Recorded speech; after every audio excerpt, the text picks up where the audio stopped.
Yo, what's up YouTube? Magandang gabi po sa inyo dyan.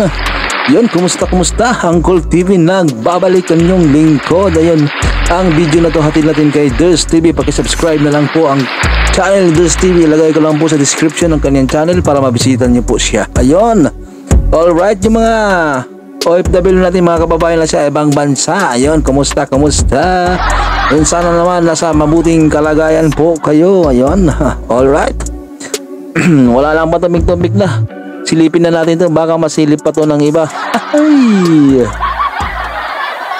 Ang inyong lingkod na legit Dower Cads na tagahatid na mga legit na kaganapan tungkol sa TBJ. Kaya kung isa kayo sa hindi pa nakasubscribe sa ating channel, nako, i-click nyo na po ang subscribe at bell button dyan sa baba para pag may mga bago akong balita ay mano-notify po kayo agad-agad. At bago nga po natin simulan ng balitaan, nais ko lamang pong magpasalamat sa inyong lahat sa walang sawa po ninyong pagsuporta at pakikinig sa aking mga daily update. So eto na, at simulan na po natin ang balitaan na tunahin nating pag-usapan ng tungkol dito sa binahaging picture ni Henyo Master Joey De Leon kahapon sa kanyang Instagram. Ang caption niya dito ay ganito po. So basahin natin. 51 years ago today, wow, Mr. DJ, may I have a request? Ngek, meron pang tapecaster, turntables, etc. That's take on board the Wow Radio 1340 sa Bohol Avenue. So binalikan po ni Joey De Leon ang nakaraan niyang ginawa 51 na years ago. Ang dami niya pala talagang pinagdaanan ng Henyo Master natin. Kumbaga na-enjoy na niya yung Yan, may ads.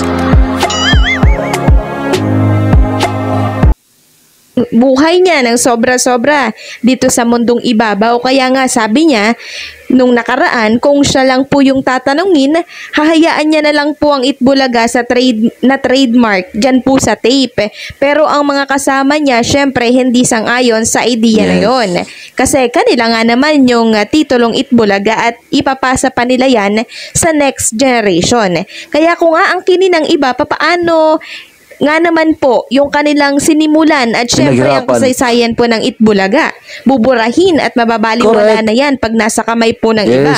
Pero kung sa tamang kamay po yan napunta, syempre pagyayamanin yung history niyan para alam po ng next generation ang kasaysayan ng longest running noontime show sa ating bansa. Kasi ngayon pa lang na nasa kamay po ng tape ang Itbulaga, pilit na po nilang binuburang history. Yung mga video sa YouTube na old, yung ilan doon, binuran na po. Yung celebration ng Itbulaga 44 anniversary, walang flashback kasi wala silang maipakita. Kaya kung hahayaan lang yon sa kanila, mababawaliwala po yung binuo ng TBJ na history para po sa ating lahat at syempre sa mga next generation. Kaya agree ako na ang Itbulaga po na trademark ay dapat na maibalik sa tunay na may-ari nito upang maprotektahan at mapagyaman ang kwento sa likod ng Itbulaga. Samantalang pag-usapan naman natin ang tungkol sa post na ito ng TBJ official page na Facebook na kung saan ay pinagkaguluhan ngayon ng mga netizen. So ang caption po ng TBJ official page dito, kailan kaya natin siya makikita? Tapos misteryosong babae po ang nakalagay sa picture na ito, no?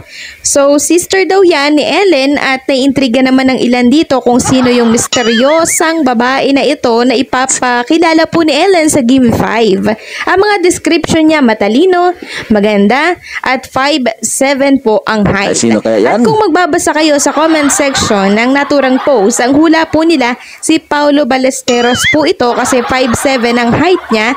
Ipapakita ko po sa inyo yung mga comment po nila. So, eto po yung mga comment po nila, oh. Sabi dyan, nakaka-excite. I can't wait to meet Ellen's sister. Go, Pau. Can't wait to meet her. Yes, can't wait. as soon as possible. Go Paulo. Feeling ko si Raisa daw. Paulo Ballesteros excited to see. Can't wait. Si Paulo yarn. Waiting po and excited na din. So ayan, ang dami pong excited sa pamisteryosang babaeng ito sa Gimme 5 na siyang ipapakilala po nitong si Ellen dyan sa programang Gimme 5 sa mga susunod na araw. So ayan, I think si Karen she's 5'7" pero hindi po eh. 5'7", parang si Paulo Ballesteros po yan. So makikita nyo dyan, lahat ang comment po nila, si Paulo Ballesteros at walang Maine Mendoza dyan.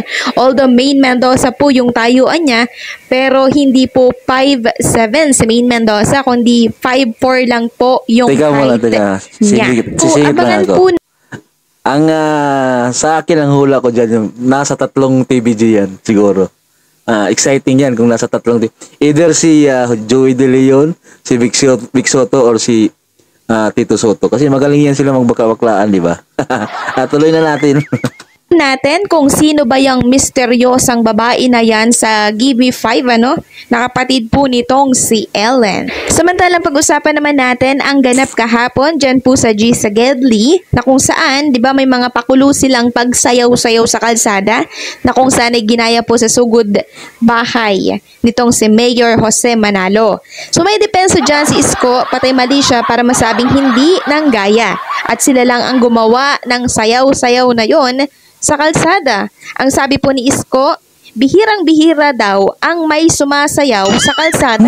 So parang gusto nilang palabasin na sila lang po yung gumagawa noon nung sayaw na yon sa kalsada. Samantalang sa EAT, ganyan lagi ang ginagawa. Sumasayaw sila sa kalsada, may kasama pa pong mga tagatugtog para mas maganda yung kalabasan ng kanilang sayawan doon at party-party pa nga, 'di ba?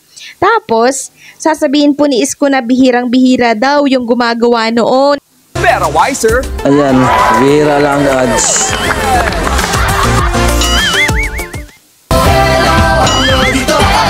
Wait lang. Relax, relax.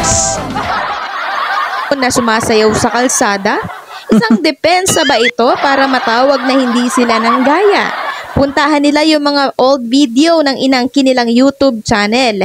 Maraming sumasayaw doon sa kalsada at hanggang ngayon, ganun ang ginagawa ng mga legit dabarkads. Kaya wag niyang sabihin na bihirang-bihira ang gumagawa nito na may sumasayaw sa kalsada. So ang tamang term na gagamitin niyo dapat dito, gamit na gamit yung sayaw na yan nila na ginawa dyan sa G sa Gedli. Na siyang laging ginagawa sa EAT po, sa Sugod Bahay, segment nitong si Mayor Jose Manalo. Katunayan po niyan, may video po tayong ipapakita, no? So, lang to, napaka-iksing video lang nito para iparinig sa inyo na sinabi po ni Isko na bihirang-bihira daw itong bihirang-bihira daw na may sumasayaw sa kalsada. So, Mio Marimar, no? So, narito yung video. Pakinggan nyo po at kayo na po ang humusga. Tumahimik ka, Ito ba Isko. ay isang pagdepensa Isko, para masabi tumahimik ka, Isko. Tumahimik ka. Huwag kang ganyan. na sila ay kakaiba daw, pero hindi naman. So, narito, pakinggan po nating maigi.